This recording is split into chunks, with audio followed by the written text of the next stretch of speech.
Okay guys, हम लोग ने लास्ट टॉपिक देखा था कैविटेशन। उसमें एटमॉस्फेरिक प्रेशर क्या होता है, गॉस प्रेशर क्या होता है, वो सब देखा था। वैक्यूम प्रेशर क्या होता है। अभी नेक्स्ट हमारा topic bulk modulus and compressibility, first chapter का टॉपिक है। ठीक है, तो ये देखते हैं क्या है बल्क मॉड्यूलस। तो bulk modulus of a substance is a measure of how resistance to compression the substance is. If original pressure in a liquid mass is P and its volume is V, and increase in pressure dP causes change in a volume dV, then bulk modulus of elasticity K is equal to minus dP upon dV by V। और इसको इस तरह से लिखा है यहाँ पर कि बॉक्स में, ये अपना इंपॉर्टेंट फॉर्मूला है, मैं हाईलाइट कर देता हूँ।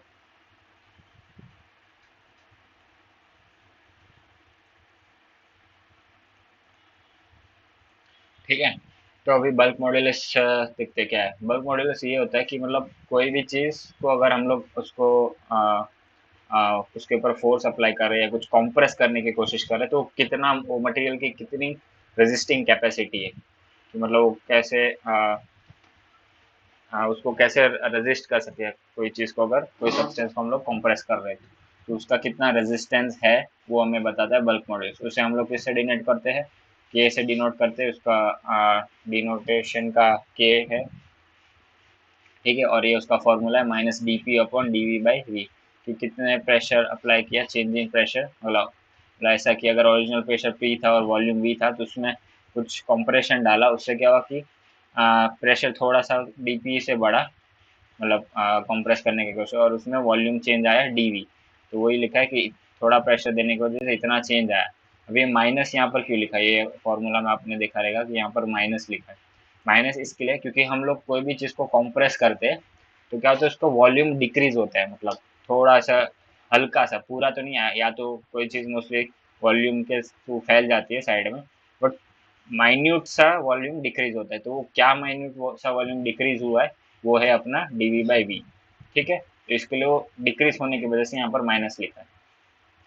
अभी इसको इन टर्म्स ऑफ डेंसिटी देखेंगे तो डेंसिटी उसका इंक्रीज होगा, कोई भी अगर कंप्रेस कर रहे कोई भी सब्सटेंस हम लोग, अ, तो बल्क मॉड्यूलस तो रेजिस्टेंस देते हैं। ठीक है, बट अगर ऐसे मतलब इमेजिन करो तो आप लोग, उसमें क्या होगा कि आप वॉल्यूम डिक्रीज हो रहा है, मतलब डेंसिटी इंक्रीज हो ना, उसके जो मॉलिक्यूल्स है वो पहले थोड़े से कंपैरेटिवली दूर थे, अभी वो और नज़दीक आ गए कंप्रेस करने के। इसके लिए जो डेंसिटी है, change in density D P by D rho by rho, ये इधर हम लोग को पॉजिटिव मिला, जबकि वॉल्यूम वाले में माइनस है क्योंकि वॉल्यूम कम हो रहा है और डेंसिटी बढ़ रही है ना, हम क्लोज आ रहे सब मॉलिक्यूल्स, इसलिए वो पॉजिटिव है। ठीक है, तो ये कैसे आया, मतलब अगर टेक्निकली फॉर्मूला के थियोरेटिकल पॉइंट ऑफ व्यू से देखें तो ये उसका रीजन, ये क्या है, rho V is equal to mass. अपना नॉर्मल फॉर्मूला पता है ना, density is equal to mass upon volume. तो वॉल्यूम हम लोग ने इस साइड ले लिया और मास को कांस्टेंट रख के इसका जब हम लोग डेरिवेटिव लेंगे तो क्या होगा कि हम लोग को D rho by rho is equal to minus D V by V इस तरह से आएगा। तो वही हम लोग ने यहाँ पर सब्सटीट्यूट किया है। ठीक है, ये अपना हो गया बल्क मॉड्यूलस। अभी कॉम्प्रेसिबिलिटी क्या होता है, वही बल्क मॉड्यूलस क्या करता है, रेजिस्टेंस देता है, तो कॉम्प्रेसिबिलिटी होगा उसका क्या होगा, बल्क मॉड्यूलस का उल्टा, कि वो कंप्रेस करे, तो वन अपॉन के को जो वन अपॉन बल्क मॉड्यूलस है वही अपना कॉम्प्रेसिबिलिटी होता है। तो बस यही फॉर्मूला को हम लोग रिवर्स फॉर्म में लिख देंगे इस टाइप से, one upon rho into D rho by D P. ठीक है, और if density does not change with pressure fluid is incompressible. अभी कुछ कुछ केस में कैसा कि डेंसिटी चेंज नहीं होता है, तो उसमें हम लोग मानेंगे कि वो जो फ्लूइड पे हम लोग, जो भी फ्लूइड पे हम लोग कॉम्प्रेसिबिलिटी लगा रहे हैं वो इनकम्प्रेसिबल है, मतलब D rho by D P zero value होगी उसकी। ठीक है, ये हो गया बल्क मॉड्यूलस। ये सेम चीज़ मैंने ये की है, लिख के बताई थी कि वही ये वॉल्यूम चेंज जो डी, इधर मैंने डी के फॉर्म में यहाँ पर लिखा है डी वी बाई वी, इधर डेल्टा के, मतलब वही एक एक्चुअल में एक ही होता है, डी डी लिखो या change in volume upon volume. ये तो ये एक वॉल्यूमेट्रिक स्ट्रेन था, change in volume upon original volume, तो वही सेम चीज़ यहाँ पर लिखी है। ठीक है, तो ये सब हो गया, ये मैंने आपको पढ़ा दिया है। If by application of pressure density does not fluid is incompressible, ये भी मैंने अभी दिखाया आपको। हाँ, अभी नेक्स्ट है बल्क मॉड्यूलस एंड कंप्रेसिबिलिटी, वही उसी का कंटिन्यूटी पार्ट है। In case of liquid effect of compressibility is neglected. अभी लिक्विड के केस में हम लोग कंप्रेसिबिलिटी नेग्लेक्ट करते हैं, ठीक है। ये एक याद रखना, ये पॉइंट्स मतलब ऑब्जेक्टिव्स के पॉइंट ऑफ व्यू से पूछा जाता है। बल्क मॉड्यूलस और कंप्रेसिबिलिटी के केस में अगर लिक्विड का केस ले तो कंप्रेसिबिलिटी लिक्विड में नेग्लेक्ट करते हैं कि नहीं, मतलब ट्रू और फॉल्स या फिर एमसीक्यू के फॉर्म में कुछ भी पूछ सकते हैं, ठीक है। However, in some cases like water hammer pressure condition and extremely high pressure condition, compressibility of liquid is taken into account। मतलब जनरली तो हम लोग नेग्लेक्ट ही करते हैं compressibility, बट ये वाटर हैमर प्रेशर और एक्सट्रीमली हाई प्रेशर कंडीशन, अभी water hammer pressure का है ये मैं आपको हाइड्रोलिक मशीन जब हम पढ़ेंगे उसमें मैं बताऊंगा। उसमें क्या होता है, मतलब अगर शॉर्ट में बात करें तो एक पाइप में यहाँ पर वाल्व रहता है, तो वो कैसा कि इंस्टेंट बंद कर देते हैं, तो पानी पूरा ऐसे जो मतलब फ्लो में जाता रहता है, तो पूरा अचानक से वाल बाल होने से टकराता है और मतलब ऐसा ये होता है यहाँ पर, मतलब एक वाटर हैमर प्रेशर जनरेट होता है,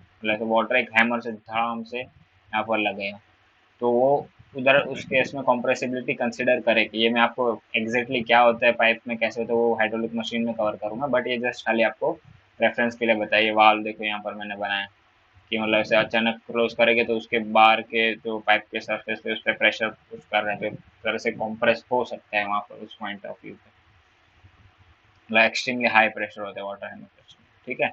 तो उस केस में हम लोग कंसिडर करेंगे। और bulk modulus with increase in will क्या लिखा है, bulk modulus with increase in pressure, pressure बढ़ने की वजह से बल्क मॉड्यूलस बढ़ेगा, फॉर्मूला में भी देख सकते हो और मतलब ऐसे इमेजिन करो तो भी देख सकते हो। फॉर्मूला में तो है ही, प्रेशर बढ़ाओगे तो बल्क मॉड्यूलस बढ़ेगा, particular at high pressure because with increase in pressure density भी बढ़ेगा एंड रेजिस्टेंस, अगर फर्दर कंप्रेशन भी बढ़ेगा रेजिस्टेंस भी बढ़ जाएगा ना, बल्क मॉड्यूलस तो है ही वही चीज़ के लिए, ठीक है। और अभी नेक्स्ट पॉइंट क्या है, bulk modulus will generally decrease with increase in temperature, bulk modulus generally decrease with increase in temperature. अभी ये क्या कह रहा है, अभी अगर हम लोग एक पॉइंट ऑफ व्यू पे सोचे कि सपोज कोई लिक्विड का अगर हम लोग टेम्परेचर बढ़ाते, ठीक है, तो टेम्परेचर बढ़ाते तो उससे ये डिक्रीज कैसे होगा, ये कैसे मतलब आप आपको ये उल्टा लग गया कि ये डिक्रीज क्यों हो रहा है, इंक्रीज होना चाहिए, मतलब आप अगर इमेजिन करोगे तो ये बल्क, ये एक पॉइंट याद रखना वैसे इंपॉर्टेंट है। ये एक्चुअल में इसका क्या कॉन्सेप्ट है, ये ऐसा क्यों होता है, ये मैं आपको आगे बताऊंगा। यहाँ पर मैंने क्वेश्चन मार्क रखा है क्योंकि या आगे ये चीज़ अभी आपको समझ में नहीं आएगी, ये मैं आगे वाले कॉन्सेप्ट जब बताऊंगा उसके साथ कवर करूंगा, ठीक है। तो एक दिमाग में ये अभी के लिए रट लो ये चीज़, क्योंकि ऑब्जेक्टिव में पूछा जाता है इस चैप्टर में, बट आगे कॉन्सेप्ट उसमें मैं डेफिनेटली बताने वाला हूँ। क्या लोग bulk modulus will generally decrease with increasing temperature, ठीक है। हाँ हाँ, अभी उसमें बल्क मॉड्यूलस के दो टाइप्स है, एक तो आइसोथर्मल बल्क मॉड्यूलस है और एक एडियाबेटिक बल्क मॉड्यूलस है। तो आइसोथर्मल बल्क मॉड्यूलस कैसे फाइंड आउट किया, तो अगर जनरली हम लोग आइडियल गैस इक्वेशन लिखे, P V is equal to N R T, मतलब यहाँ पर वी है, P is equal to V नहीं है, P is equal to rho R T है। तो इसमें क्या किया कि हम लोग ने आइसोथर्मल लिखा है, मतलब टेम्परेचर सेम है, टेम्परेचर सेम है, line joining the points which having equal temperature, मतलब टेम्परेचर कांस्टेंट रहेगा इस केस में आइसोथर्मल का मतलब ये। तो हम लोग ने क्या किया कि पी बाई रो इधर ले लिया इस साइड और उसको डेरिवेट कर दिया और टेम्परेचर के टी को कांस्टेंट कर दिया, ठीक है। तो D P by D rho T constant is equal to R T. अभी हम लोग क्या कर रहे हैं कि जो अपना क्या बोलते हैं बल्क मॉड्यूलस का फॉर्मूला है उसमें क्या था कि K is equal to D P upon D P, sorry D P upon D rho by rho था ना फॉर्मूला, रो नीचे इसके नीचे था तो वो हम लोग ने यहाँ पर ले लिया, ठीक है, इस तरह से अरेंज किया। अभी डी पी बाई डी रो ये अपने को यहाँ पर है टी कांस्टेंट वाला, तो उसके जगह पे क्या आर टी सब्सटीट्यूट करेंगे, तो ये जो डी पी बाई डी रो है उसके जगह पे हम लोग ने आर टी सब्सटीट्यूट किया, तो रो आर टी क्या है वो तो वापस यही बन गया पी, आइडियल गैस इक्वेशन की मदद से। तो अपन ये कह सकते हैं कि आइसोथर्मल बल्क मॉड्यूलस, ये आइसोथर्मल मतलब क्या, टी यहाँ पर के टी लिखा है, टेम्परेचर कांस्टेंट है और के बल्क मॉड्यूलस है, isothermal bulk modulus is equal to pressure, तो यहाँ पर लिखा है bulk isothermal bulk modulus is equal to pressure. ये सारी प्रॉपर्टीज याद रखनी है आप लोगों को, फर्स्ट चैप्टर ये पूरा काफी बहुत इंपॉर्टेंट है, 5 स्टार रेटिंग मैंने आपको फर्स्ट स्लाइड में ही बता दिया था, ठीक है, इससे बहुत क्वेश्चन पूछते हैं ये लोग। अभी नेक्स्ट है एडियाबेटिक बल्क मॉड्यूलस, ठीक है। अभी एडियाबेटिक कंडीशन के लिए P V raise to gamma is equal to constant. अभी ये गामा क्या है यहाँ पर, वो है अपना एडियाबेटिक इंडेक्स। ये एक ऐसे रिप्रेजेंट किया है गामा को, एडियाबेटिक इंडेक्स है। अभी अपना वॉल्यूम क्या है, मास अपॉन डेंसिटी, ठीक है, जनरल फार्मूला वो यहाँ पर सब्स्टिट्यूट किया, ये कांस्टेंट होता है। तो अभी आ, हम लोग ने क्या किया कि डेंसिटी पी को, डेंसिटी के बाकी सबको कांस्टेंट कर दिया, मास को कांस्टेंट कर दिया। तो हम लोग ये मास एम रेस टू गामा को इस साइड लेके गए कांस्टेंट के साथ, तो उसको पूरे को कांस्टेंट मान लिया सी, और डेंसिटी रेस टू गामा को इधर लेके आए। अभी क्या होगा कि इसका हम लोग जब डेरिवेटिव लिखेंगे विद रिस्पेक्ट टू रो, तो D P by D rho is equal to C, C एक हम लोग का डेरिवेटिव का फॉर्मूला है, मतलब A raise to anything raise to N, A raise to N ऐसा कुछ था ना, N A raise to N is equal to N upon, sorry N into A raise to N minus one, ऐसा derivation differentiation जो chapter अपने 12th standard में पढ़ी थी, डिफ्रेंशिएशन का फॉर्मूला, हम लोग तो इसको ऐसे याद रखते थे, टोपी नीचे भाव एक से कम, मतलब anything raise to something raise to something है, तो मतलब ऊपर ये जो टोपी है ना गामा, उसका टोपी नीचे मतलब गामा इधर साइड में लिखने का, और भाव एक से कम मतलब गामा माइनस वन, मतलब एक डिफरेंशिएशन में आपको मैथ्स पढ़ाऊंगा तो पूरे सारे ट्रिक्स बता दूंगा, कैसे उसके फॉर्मूलेस वगैरह याद रखने। हम लोग ने बहुत मस्त से, मतलब एक सब फिल्मी जो रहता है ना, फिल्मी कॉमेडी या उस टाइप का सारा मतलब कॉम्बिनेशन करके पूरा चैप्टर मतलब अच्छे से पढ़ाई किया था। तो इस टाइप के सब टोपी नीचे भाव एक से कम, मतलब इस टाइप के ट्रिक्स बनाए थे पूरे फॉर्मूला, मतलब पूरे रट लिए थे एक टाइप से बोले तो, क्योंकि देखो रटना तो पड़ेगा ही आप लोगों को, एक काफी कॉम्पिटिटिव एग्जाम है, इसमें रटने रटने के बिना और कोई ऑप्शन ही नहीं है, मतलब आपको पहले कॉन्सेप्ट समझना है और फिर उसको रट ही डालना है, क्योंकि रट्टा मारोगे तो फटाफट स्पीड बढ़ेगी उससे आपकी एग्जाम में, और वही कंपटीशन में वही स्पीड से ही आप आगे निकल। देखो यूपीएससी एग्जाम, गेट एग्जाम, ये सब कैसा है कि मतलब बहुत आसान एग्जाम है, मतलब क्वेश्चन देखोगे तो मतलब कोई भी बंदा सॉल्व कर लेगा, आपको भले टाइम एक्स्ट्रा ज़्यादा लग सकता है, बट अगर आप बैठोगे तो मेन इसमें क्या होता है कि सबको एट द एंड सारे लोगों को मैं पूरा पढ़ाऊंगा, सारे लोगों को सारे कॉन्सेप्ट क्लियर हो जाएंगे, सारा सिलेबस एग्जैक्टली क्या पूछा जाता है, कौन सा टॉपिक इंपॉर्टेंट है क्या नहीं है, इसका क्या वेट है, सारी चीज़ इस चैनल पे आपको कवर हो जाएगी। बट मेन क्या है कि स्पीड ये आपको प्रैक्टिस से आने वाली है, क्वेश्चन सॉल्व करने से आने वाली, तो इसमें रटने की काफ़ी ज़रूरत पड़ती है, इसलिए आपको ये रटना ही पड़ेगा, ठीक है। एट द एंड कोई भी टॉपर होता है, ऑल इंडिया रैंक मेरा एक दोस्त था, वो भी यही कह रहा था कि भाई कुछ भी हो रटना तो पड़ेगा ही, कॉन्सेप्ट भले ही आते हो but at the end concept आपको इंटरव्यू मदद मतलब क्रैक करने में मदद करे, बट अगर रिटर्न एग्जाम आपको क्लियर करना है तो रटना ही है, और कोई ऑप्शन है ही नहीं, ठीक है। ठीक है, अभी हम लोग आगे बढ़ते हैं। अभी इसमें क्या किया, हाँ, इसको रो रेस टू गामा और रो रेस टू वन को लिखा, और फिर इधर ये कर दिया, हाँ, ये अपना बल्क मॉडल्स का फॉर्मूला है, D P upon D rho by rho, ये K is equal to D P. इसमें क्या है कि D P by D rho की जगह पे हम लोग ने ये पुट किया, ठीक है, और ये रो रेस टू वन, और ये वाला रो जो यहाँ पर था वो कट हो जाएगा, तो उससे अपने को लास्ट में ये मिलेगा सी कांस्टेंट,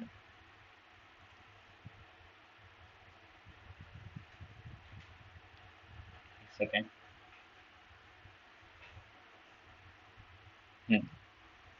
तो ये यहाँ पर आया आप लोगों को गामा और पी, तो ये क्या अपना adiabatic bulk modulus is equal to gamma P, ठीक है। इधर कोई डाउट, अगर कोई कोई भी कुछ भी डाउट है, मैंने ईमेल आईडी डिस्क्रिप्शन बॉक्स में डाला है, वहाँ पर आप पूछ सकते हो, कमेंट्स में पूछ सकते हो, मैं तुरंत ही जल्द से जल्द हो सकता है उसी दिन आपको वीडियो बना के डाल दूंगा, या तो उसी दिन आपकी क्वेरी सॉल्व कर दूंगा, मेल कर सकते हो या कमेंट सेक्शन में, ठीक है। मैं इंस्टेंट जितना जल्दी हो सके तुरंत आपको रिप्लाई दूंगा, ऐसा नहीं कि मतलब एक एक हफ्ता दो दो महीना तक आपका डाउट्स पड़ा ही है, कुछ सॉल्व ही नहीं हो रहा है। अगर इसके अलावा ही मतलब अभी मैं फ्लूइड और हाइड्रोलॉजी दोनों साइड बाय साइड चल रहे हैं मेरे, अगर आपको कोई और सब्जेक्ट में डाउट आ रहा है तुरंत डालो कमेंट बॉक्स में, ठीक है, ईमेल आईडी पे डालो। मैं हो सकेगा तो फ्यूचर में टेलीग्राम चैनल बनाऊँ तो वहाँ पर आपके तुरंत लाइव आंसर सॉल्व हो जाएगी, ओके, ठीक है।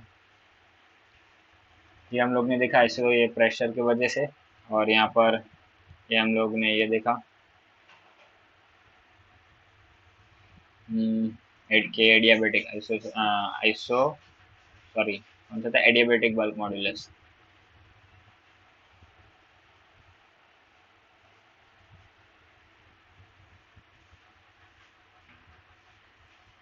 ओके, ये जानना है। ठीक है, इसमें क्या है, ये अपन C gamma P raise to gamma, ये और ये कैसे आया, ठीक है, वो ये यहाँ से आया, ये वाला जो हम लोग ने पहले एज्यूम किया था ना, पी इज इक्वल टू, मतलब इसको सॉल्व करके सी पी, उसकी जगह पे हम लोग ने पी सब्सट्रैक्ट किया वहाँ से, कंफ्यूजन नहीं आया, क्लियर कर दो डाउट सारे। अभी ये हम लोग ने देख लिया डायबिटिक बल्क मॉड्यूलस। सो आइसेंट्रोपिक सैन SEN है, आइसेंट्रोपिक भी कहते हैं, ये याद रखना। ये आइसोथर्मल है, आइसेंट्रोपिक है डायबिटिक। हाँ, अभी नेक्स्ट है अपना स्पीड ऑफ साउंड। देखो काफ़ी बेसिक बेसिक है, आप लोग को पता ही होगा, बट मैं इसे कवर कर रहा हूँ क्योंकि एक चैप्टर काफ़ी इंपॉर्टेंट है। इसी तरह से एक छोटे छोटे MCQ कहाँ से पूछ रहे तो आपको पता भी नहीं चलेगा कि ये तो कुछ पढ़ा ही नहीं है, बट सारा का सारा एक डॉट टू डॉट पॉइंट इस लेक्चर में कवर है आपको। Speed of sound, the velocity at which small disturbance propagate in a fluid is called speed of sound or acoustic velocity। मतलब छोटे छोटे जो फ्लूइड में डिस्टर्बेंस होते हैं, तो जो स्पीड से मतलब स्मॉल क्या बोलते हैं डिस्टर्बेंस ट्रैवल करते हैं, उसको हम लोग स्पीड ऑफ साउंड कहते हैं, और अकाउस्टिक वेलोसिटी भी कहते हैं। या अकाउस्टिक वेलोसिटी, ये नाम याद रखना, इसका एक और एक MCQ आगे आने वाला है लास्ट में, मैं जब ट्रू और फॉल्स कराऊंगा तभी क्वेश्चन सॉल्व करेंगे इस चैप्टर के बाद, इसमें ये आएगा, ये सब ध्यान रखना। और उसका फॉर्मूला क्या है, C is equal to under root of K by rho, rho bulk modulus upon density. तो इससे क्या है, speed of sound in the fluid medium, K bulk modulus of the fluid, और रो है अपना डेंसिटी ऑफ फ्लूइड। तो bulk modulus का formula क्या है, DP by D rho upon rho, speed of sound is equal to C under root of DP by D रो। ये क्यों, ये रो की जगह पे हम लोग ने इधर सब्सटीट्यूट किया, ठीक है।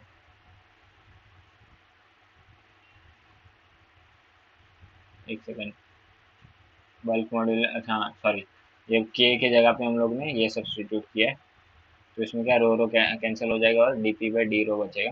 तो अपना फाइनल फॉर्मूला ये बन जाता है, C is equal to under root of DP by D rho, और दूसरे under root of K by रो।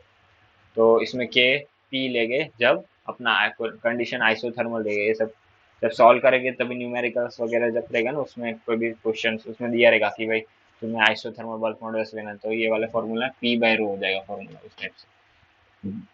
और एडियाबेटिक और आइसेंट्रोपिक अगर दिया रहेगा तो गामा पी, और गामा क्या है, एडियाबेटिक कांस्टेंट है, ये अपना स्पेसिफिक ग्रेविटी नहीं है, ये ध्यान रखना।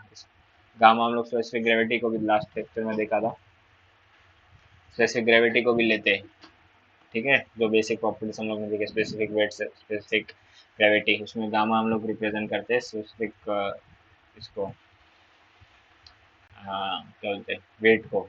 ये कंफ्यूज मत होना, ये एडियाबेटिक कांस्टेंट है, यहाँ पर सिंबल वाला ही सेम है। The ratio of speed of a body in a medium of fluid and the speed of a sound in that medium is called a Mach number। Mach number क्या होता है, कोई भी पर्टिकुलर मतलब ratio होता है, एक जो स्पीड ऑफ अ बॉडी जिस पे हम लोग बड़ा एक्सपेरिमेंट कर रहे हैं, जो भी हम लोग के ऑब्जर्वेशन में, वो अपन स्पीड ऑफ साउंड वो जो फ्लूइड में है, उस फ्लूइड में जिसमें ऑब्जर्व कर, तो उसे हम लोग करते हैं Mach number. Mach number M से रिप्रेजेंट करते हैं, उसका है V/C, मतलब स्पीड, मतलब V मतलब स्पीड ऑफ बॉडी और इन मीडियम ऑफ फ्लूइड, और दूसरा speed of sound in that medium. तो अगर m की वैल्यू ग्रेटर देन वन हुई तो सुपरसोनिक स्पीड हो गया, लेस देन वन हुई तो सबसोनिक स्पीड होगा, इक्वल टू वन हुई तो सोनिक स्पीड, और वेरी मच ग्रेटर देन तो हाइपरसोनिक स्पीड। और अगर m लेस देन 0.3 होगा तो effect of compressibility can be neglected, ठीक है। ये सब ध्यान रखना है। और जैसे आप लोग ने एरोप्लेन जो जनरल अपने बोइंग वगैरह, मतलब नॉर्मल कॉमर्शियल पैसेंजर प्लेन्स रहते हैं, वो सारे सब सोनिक रहते हैं, मतलब उस हिसाब से डिजाइन। इसके लिए देखो आप, उसका आगे का थोड़ा सा बल्ज टाइप होता है, मतलब स्मूथ राउंड, वो मतलब उस स्पीड से सब सोनिक की स्पीड से चलते हैं सारे जो कॉमर्शियल या पैसेंजर प्लेन्स आप लोग जो बोलते हैं, ठीक है। और फाइटर जेट्स देखे रहेंगे, राइफल वगैरह ऐसे पॉइंटेड फाइटर प्लेन ऐसे रहते हैं, उसकी सुपरसोनिक स्पीड रहती है, इसके लिए वो इस टाइप से डिजाइन रहते हैं, ठीक है। हाँ, अभी हम लोग क्वेश्चंस पे आते हैं, न्यूमेरिकल्स। तो अभी यहाँ पर क्या बोला है, a cylindrical process reactor is made up of heavy construction and contains two liquid A and B. जो एक सिलेंडर है उसमें दो लिक्विड भरे ए और बी, यहाँ पर डायग्राम आपको दिख रहा है। There is air space of 200 mm, उसके ऊपर एक एयर स्पेस है 200 mm, ये डायग्राम में है यहाँ पर। About the top free surface of liquid B बराबर if in a process the air pressure changes from 5 atm to 45, 5 atm to 45, उसके ऊपर जो प्रेशर है पहले 5 एटमॉस्फेरिक प्रेशर था, अभी 45 हो गया। और estimate the drop in the free top free surface of liquid B, मतलब इसमें कितना गिरा, मतलब प्रेशर इधर से ऊपर से ऐसा प्रेशर चेंज हुआ, मतलब बढ़ गया, तो कितना लिक्विड में कितना प्रेशर आके वो ड्रॉप होगा, मतलब कितना नीचे जाएगा वो पूछ रहे, वो हम लोग को फाइंड करना है। Assume that there are no changes in the temperature, temperature में कोई चेंज नहीं है और डायमेंशन ऑफ द टैंक में भी कोई चेंज नहीं है, और मतलब ऐसा नहीं कि प्रेशर की वजह से ये कंटेनर से थोड़ा फैल रहा है, ऐसा कुछ नहीं है। Take the bulk modulus of elasticity of liquid A, liquid A का ये बल्क मॉडल्स दिया है कि ए को क्या रिप्रेजेंट किया, ए एरिया नहीं है यहाँ पर, ए का खाली होता है कि कितना, जैसा मतलब सफिक्स में है यहाँ पर ए कैपिटल, नीचे छोटा सा यहाँ पर लिखना है इस तरह से। 2 इंटू 10⁻⁹ पास्कल है ये। एंड लिक्विड बी का मतलब लिक्विड बी के बी से रिप्रेजेंट करें 1.5 इंटू 10⁹ है ये पास्कल। और take one atmospheric pressure is equal to 100 kilo pascal, ये क्वेश्चन में दिया है, मतलब अगर नहीं भी दिया तो ये आपको याद रखना कि 1 atm 1 लाख पास्कल होता है। ठीक है, तो पहले अभी ये लोग क्या बोल रहे हैं अपने को, कि कितना ड्रॉप जाएगा, मतलब कितना नीचे ये कंप्रेस होगा। अभी कंप्रेस वाला, अभी तक हम लोग ने जो भी टॉपिक्स पढ़े उसमें कंप्रेस वाली बात कहाँ पर आई थी, बल्क मॉड्यूलस में। ठीक है, तो इसमें एक तो श्योर होगा कि हमें बल्क मॉड्यूलस यूज करना है। मैं आपको ये बता रहा हूँ कि अप्रोच कैसे करते हैं, मतलब किस किस तरह से आपको एग्जाम में न्यूमेरिकल सोचना है कि मतलब कैसे आंसर आएगा। कभी कभी क्या होता है स्टूडेंट्स लोग को क्वेश्चन पढ़ लिए, ठीक है, जो गिवन दिया है वो सभी समझ रहे, क्या फाइंड करना है वो भी सब, बट अप्रोच मतलब कैसे हम लोग पहले क्या फाइंड आउट करें तो क्या मिलेगा, उससे क्या फाइंड आउट तो अपन फाइनल आंसर तक, तो कैसे अप्रोच करना है वो मैं आपको बता रहा हूँ। तो पहले क्वेश्चन में अपने को ये सारी दिए वो तो ठीक है, गिवन के हिसाब से अपना डायग्राम सही है। अभी अपने को ये ड्रॉप हो रहा है, ड्रॉप होगा कि जो ऊपर से प्रेशर एक्ट करे, वो अपने को क्वेश्चन नहीं दिया। तो ड्रॉप मतलब एक तरह से कॉम्प्रेस हो रहा है ना, डायरेक्ट मतलब ऐसे थिंक, अगर आप इमेजिन करो तो कुछ कॉम्प्रेस हो रहा है। अभी कॉम्प्रेसिबिलिटी बात हम लोग ने बल्क मॉड्यूलस में देखी थी, ठीक है। अभी बल्क मॉड्यूलस में हम लोग का फॉर्मूला क्या है, दो फॉर्मूले थे, कौन सा था, एक D P upon minus D V by V और दूसरा D P upon D rho by rho. ठीक है, तो अभी यहाँ पर हम लोग को उस अप्रोच से आगे बढ़ना है। तो फर्स्ट तो हम लोग का पहले हम लोग डीपी जो है उस फॉर्मूला में बल्क मॉडल्स के, वो अपना क्या होगा, तो अपने को वो पता है 5 atm से 45 चेंज हो, तो डीपी मतलब चेंज इन प्रेशर। ठीक है, तो चेंज इन प्रेशर को हम लोग डीपी से भी रिप्रेजेंट करते हैं और डेल्टा पी से भी रिप्रेजेंट करते हैं, वो सबका अपना अपना तरीका है। तो हम लोग ने क्या किया 45 माइनस 5 तो 40 atm का अपना प्रेशर चेंज है, तो अपने को जो बल्क मॉडल्स का फॉर्मूला उसमें प्रेशर चीज तो मिल गई। ठीक है, अभी यहाँ पर हम लोग डेंसिटी फाइंड करेंगे, दो फॉर्मूला है ना, डेंसिटी के टर्म्स में एक वॉल्यूम के टर्म्स में, तो अभी कौन सा इस सम के लिए कौन सा यूज होगा, वो हम लोग कैसे फाइंड करेंगे, वो हमें कैसे पता चलेगा। ठीक है, तो पहले तो हम लोग ये एक मिनट, दो सम सम, ठीक है, इस वीडियो में मैं दोनों सम्स कवर कर लूंगा। हाँ, इसमें हम लोग हाँ क्या बोल रहा था मैं कि अगर कि उसमें डीपी मिल गया, अभी हम लोग आगे डीवी फाइंड करेंगे, क्योंकि डेंसिटी भी मतलब डेंसिटी तो बढ़ रहा है, वो भी उससे भी कर सकते हैं बट काफ़ी कॉम्प्लिकेट हो जाएगा, तो वॉल्यूम यहाँ पर कम हो रहा है। ठीक है, तो यहाँ पर क्या लिखा है कि if a pressure increase at a point in a confined fluid the pressure throughout gets increase by the same amount, मतलब इधर हाँ, इसमें यहाँ पर क्या लिखा है कि प्रेशर बढ़ने से drop in the top free surface और लिक्विड बी, यहाँ पर क्वेश्चन में लिखा है कि टॉप फ्री सरफेस जो लिक्विड बी में उसमें ड्रॉप आया, बट खाली बी में नहीं आएगा, नीचे लिक्विड ए भी है ना, तो ओवरऑल पूरे लिक्विड में ड्रॉप आएगा, मतलब ए में भी आएगा बी में आएगा, तो टोटल बोला है। यहाँ पर भले क्वेश्चन में लिक्विड बी में ड्रॉप लिखा है, बट अगर हम लोग इमेजिन करें तो पूरे लिक्विड में ड्रॉप आना चाहिए। ठीक है, तो ये आपको मतलब जनरली आपको समझ में आ जाना चाहिए, मतलब ये आपको जैसे आप ऐसे तो बेसिक पता ही चल जाता है, बट अगर किसी स्टूडेंट को नहीं समझ में आ रहा, ये कैसा कि आप जिससे सॉल्व करते जाओगे नंबर ऑफ क्वेश्चन, तो मतलब एग्जाम में भी आपको क्लिक होगा कि हाँ ऐसा क्वेश्चन था तो इसमें मैंने दोनों लिक्विड कंसिडर किया था, ठीक है। उस तरह से आपको अप्रोच करना है कि इस टाइप का मैंने प्रैक्टिस किया था, तो इसमें भी उसी टाइप से होगा। तो pressure is increased at a point in a confined fluid, the pressure throughout gets increased by the same amount, मतलब सारे लिक्विड में सेम अमाउंट है if a fluid is incompressible। तो 1/k is compressibility आ गया bulk modulus का। if k is infinity, मतलब बहुत ही है, तो fluid is incompressible, the given fluids have large bulk modulus and hence we can safely treat them as a incompressible, तो delta P is same throughout the fluid। Okay तो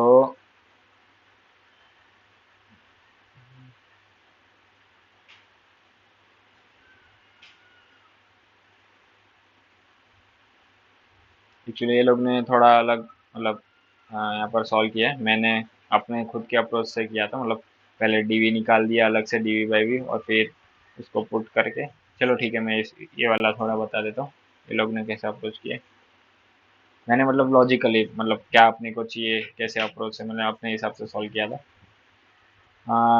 ठीक है, यहाँ पर क्या है कि दो लिक्विड है, पहले ए वाला ले लेते। उसमें क्या हुआ कि बल्क मॉडुलस से डीपी तो अपने को मिल जाएगा, ठीक है, अभी minus D V by V. तो ये लोग ने क्या किया कि इसको अरेंज किया D P upon D P into V, ये वी ऊपर चले गए अपॉन के, और डी वी वाले टर्म्स इधर आ गए। अभी वी को, ये जो वॉल्यूम है उसको कैसे किया कि volume is equal to height into area, और ये माइनस डी वी को भी minus change in height upon area, उसको एच के टर्म्स में यहाँ पर लिखा है। और इसी तरह से बी का भी हम लोग करेंगे, वो अपने का आएगा डी पी अपन के इंटू एच बी। ये कैसे आया समझा ना। ये जो अपना वॉल्यूम था, वॉल्यूम, वो वॉल्यूम क्या होता है, एरिया इंटू हाइट बोल सकते हैं। यहाँ पर ये जो है अपना इस कंटेनर में, ठीक है। अभी हम लोग को एक कुछ क्या बोलते हैं इधर, एक्चुअल में जो कंप्रेसर है उसे वॉल्यूम कम हो रहा है ना, तो वॉल्यूम मतलब क्या, इधर एक्चुअली एरिया सेम रह रहा है, मतलब कंटेनर फैल नहीं रहा है, मतलब एरिया तो कांस्टेंट होगा, मतलब इस पॉइंट खाली हाइट कम हो रही है। तो कितनी कम है उसको डेल्टा ए से खाली ए जो लिक्विड है उसमें मान लिया।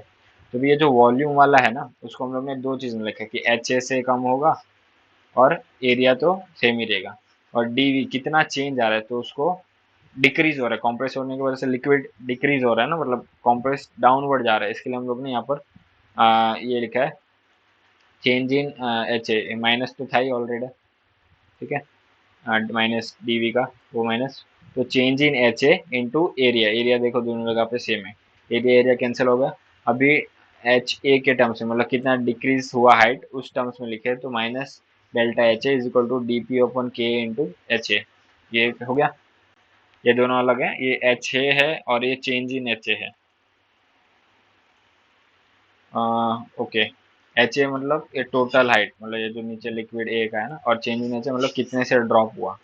वैसे हम लोग बी का भी निकलेंगे, टोटल हाइट जो बी लिक्विड की वो एच बी है, और उसमें चेंज कितने से ड्रॉप हुआ वो माइनस ये डेल्टा एच बी है।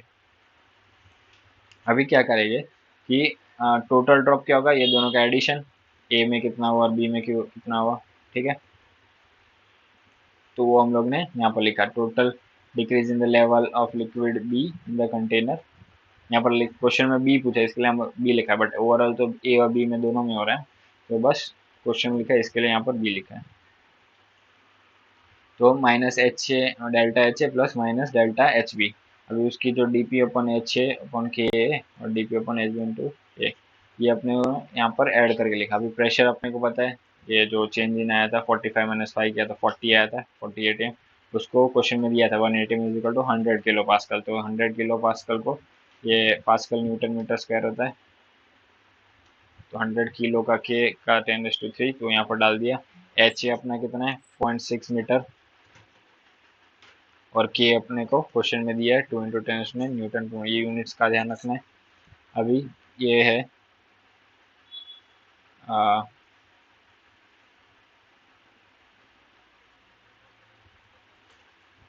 ये जो है आगे एच ए, एच ए क्या पूरा लिक्विड ए का हाइट और बी का हाइट, ये तो दोनों आपको क्वेश्चन में दिया है। यहाँ पर देखो ये 400 और ये 600, मतलब पूरे लिक्विड का हाइट दिया है, तो यहाँ पर पुट किया और सिंपल पुट करके जब इसको कैलकुलेट करोगे, फिर दोनों इंडिविजुअली कैलकुलेट करो, दोनों को ऐड करो, तो अपने को ये आंसर मिलेगा। और उसको में कन्वर्ट करो। में क्यों किया यहाँ पर मीटर से, क्योंकि अपने को क्वेश्चन में में ऑप्शंस दिए, तो इसके लिए में कन्वर्ट करना।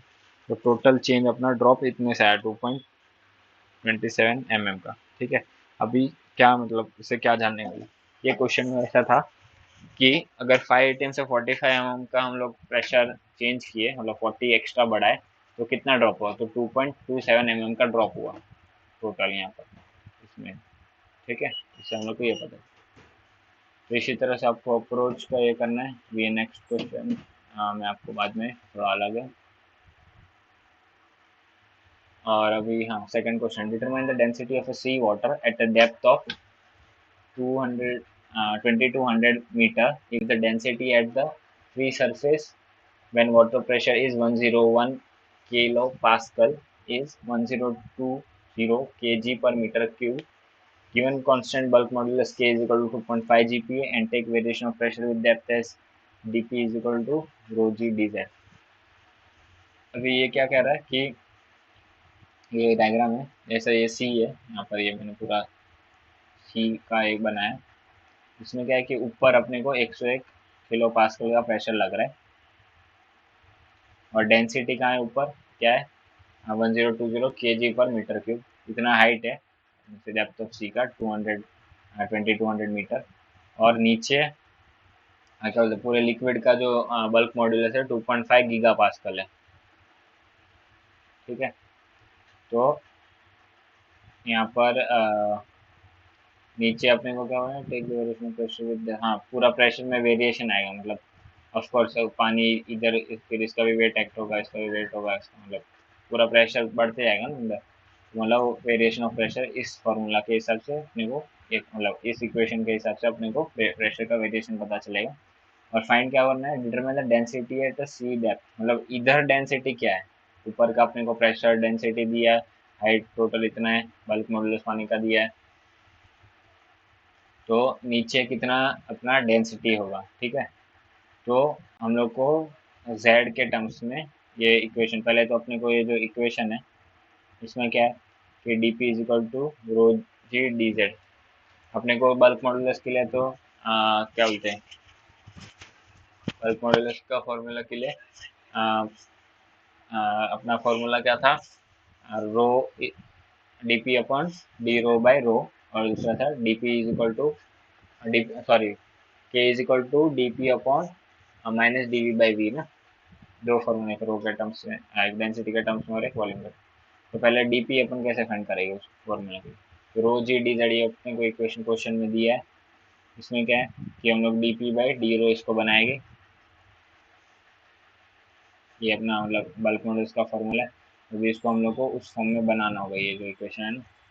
तो अभी हम लोग क्या करेंगे कि ये जो डी पी है उसके जगह पे रो जी डी जेड डाल दिए हम लोग ने।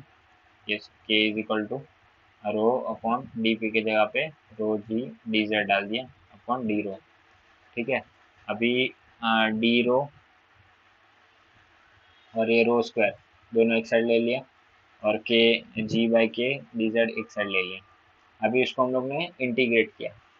अभी कैसे हम लोग इंटीग्रेट क्यों कर रहे हैं यहाँ पर, ये है ना, यही मतलब अप्रोच से मतलब पता तो चलता है, हम लोग ये निकाल लेंगे। अभी मैंने जब इससे सॉल्व किया था, मैंने क्या किया, डायरेक्ट डीपी इसमें डाल दिया, और ये जी वगैरह डायरेक्ट सब्सटीट्यूट कर दिया, डेप्थ डायरेक्ट सब्सटीट्यूट कर दिया, एच नीचे, नीचे क्या था डी रो बाय रो, तो डायरेक्ट डेंसिटी वाटर का सब्सटीट्यूट कर दिया, मतलब ऐसे करके सॉल्व कर दिया, तो मेरा आंसर गलत आया। तो अभी इसमें इंटीग्रेशन करके अप्रोच करना है, ये सही अप्रोच है।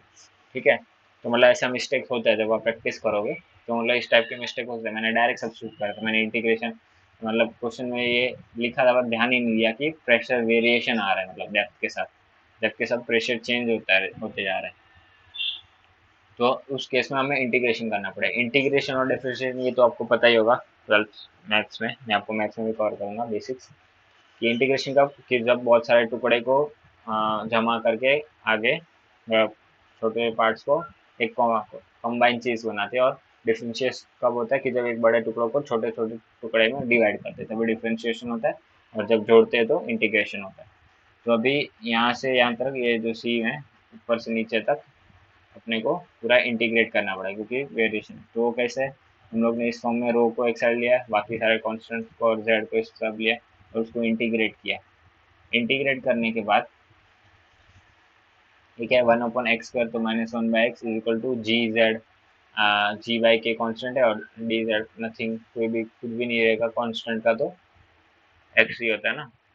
Integration of D X is equal to X, वही से आया प्लस सी कांस्टेंट। अभी यहाँ पर क्या बोल रहा है, at Z equal to zero, depth zero पे इस पॉइंट से अगर टॉप पॉइंट से किए तो इसमें यहाँ पर जेड जीरो डालेंगे तो रो क्या आएगा अपना, रो आएगा, rho is equal to rho not is equal to 1020। और ठीक है, मतलब ये तो टर्म जीरो हो जाएगा, तो सी क्या आएगा, -1/रो नॉट। फिर वो यहाँ पर हम लोग ने डाला इसी इसी इक्वेशन में, यहाँ पर सी की वैल्यू है तो यहाँ पर फाइंड की थी वो। ठीक है, और अभी जब इसको हम लोग सॉल्व करेंगे, मतलब इसको पहले तो अरेंज कर लिया, रो को आगे ले लिया, मतलब माइनस निकाल दिया, और अभी इसको अरेंज करके रो अपने को क्वेश्चन कहेगा कि determine the density of sea pressure. Rho zero मतलब टॉप पॉइंट पे, मतलब इस जीरो पोजीशन पे रो क्या था, ये जो रो वन था ना वही, मतलब आगे मैंने रो जीरो ले लिया कि जीरो पोजीशन पे, और यहाँ पर जो रहेगा वो रो रहेगा। 1 2 भी आप अपने हिसाब से लिख सकते हो, यहाँ पर मैंने थोड़ा डबल डबल इधर 1 2 लिया और यहाँ पर जीरो और कुछ भी नहीं, ब्लैंक रो। तो अपने को रो फाइंड करना है, तो रो को एक साइड, मतलब उस हिसाब से अरेंज करेंगे रो अपने को मिले और इस तरह का इक्वेशन मिल गया। ठीक है, अभी यहाँ पर क्या अपने को जी अपने को बताया 9.81 मीटर पर सेकंड स्क्वायर ग्रेविटी है। एच कितना है, कितने डेप्थ पे, एच मतलब हाइट, जो क्वेश्चन में हम लोग ने सी का हाइट है वो 2200 मीटर की अपना बल्क मॉडल से भी क्वेश्चन में दिया है 2.5 गीगा पास्कल। और ये है रो, जो मतलब सरफेस पे कितना डेंसिटी 1020 kg/m3। अभी आपको एक हाँ यूनिट तो यहाँ पर वैसे तो बराबर ही है, तो डायरेक्ट सॉल्व कर सकते हो, बट अगर कभी एम मीटर वो सब आपको उस हिसाब से एडजस्ट करके यूनिट कन्वर्ट करके आपको आंसर मिल जाएगा। ठीक है, तो ये अपना हो गया ये वाला सम, सेकेंड वाला। ओके, तो ये अपना हो गया बल्क मॉडुलस वाला कॉन्सेप्ट। ये अभी विस्कोसिटी में नेक्स्ट लेक्चर में कवर करूँगा। Thank you guys.